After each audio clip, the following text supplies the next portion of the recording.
Selamat pagi Bapak Ibu serta saudara sekalian kasih Tuhan. Hari ini Jumat 24 Januari 2025.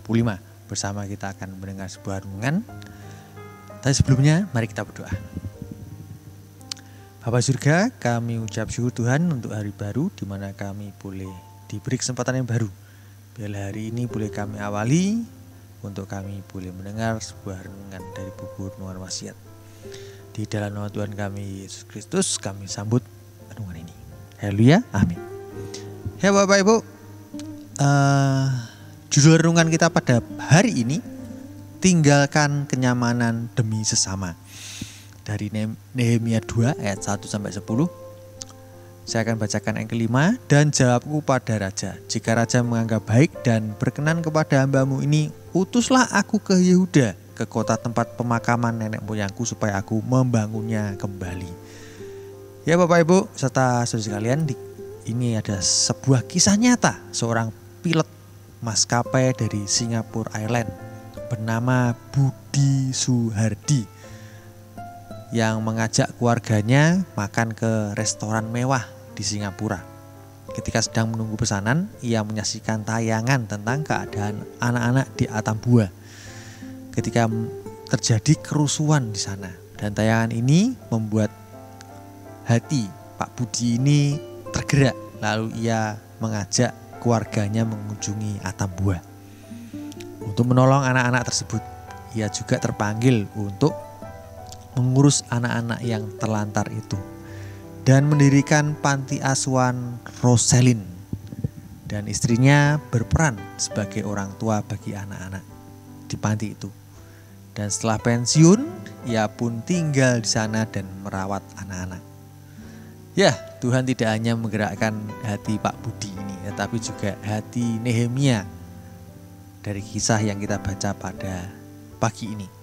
Saat itu adalah Nehemia menjadi juru minuman raja, suatu jabatan yang penting. Lalu saja tinggal di kalangan istana memberikan rasa nyaman kepada Nehemia dibandingkan keadaan bangsa Israel yang terserak. Namun hati Nehemia sangat sedih ketika ia mendengar bahwa kabar bahwa negerinya telah menjadi reruntuhan dan pintu gerbangnya habis dimakan api. Dan kabar itu mengusik kenyamanan Nehemia dan mendorongnya untuk meminta izin kepada raja untuk kembali ke negeri, membangun kembali reruntuhan itu. Ya Bapak Ibu serta saudara sekalian, dalam kehidupan kita yang nyaman dan menyenangkan, apakah hati kita tergerak untuk menolong orang lain yang sama, yang sedang mengalami keadaan yang menyedihkan?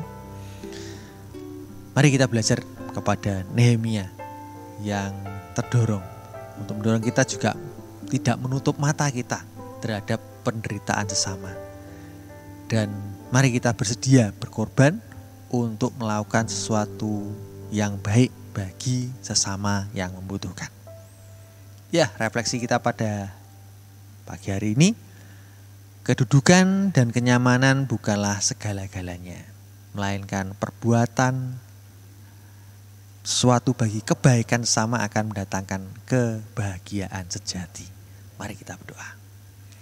Bapa surga, kami ucap syukur Tuhan diingatkan lewat kisah Nehemia yang tidak mementingkan dirinya sendiri, tetapi juga melihat bagaimana bangsanya dengan terserak, gerbang temboknya runtuh. Nehemia merindu untuk membangunnya kembali. Dia meninggalkan kenyaman di istana raja. Dia mau membangun reruntuhan Yerusalem. Biar setiap kami juga rindu juga bisa berbuat bagi sesama. Kami bisa menolong mereka yang membutuhkan. Dan biarlah tangan Tuhan yang memakai setiap kami boleh rasakan oleh sama kami. Ya Tuhan, ungkapan syukur kami atas renungan dan kebaikan Tuhan. Di dalam nama Tuhan kami Yesus Kristus kami berdoa. Haleluya, amin. Ya, selamat pagi Bapak Ibu serta saudara sekalian. Selamat beraktivitas. Tuhan Yesus berkati.